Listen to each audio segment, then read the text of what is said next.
ఇంటికి పెద్ద కొడుకువే గట్టియారన్న పుట్టింటి పట్టు సీరవే గట్టియారన్న ఇంటికి పెద్ద కొడుకువే గట్టియారన్న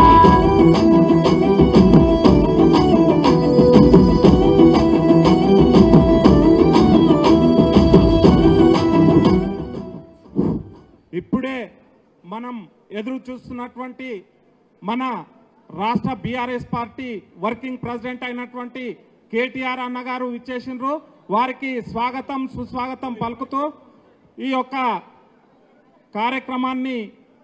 నడిపించాల్సిందిగా మన జిల్లా పార్టీ అధ్యక్షులు ఆనంద్ అన్న గారికి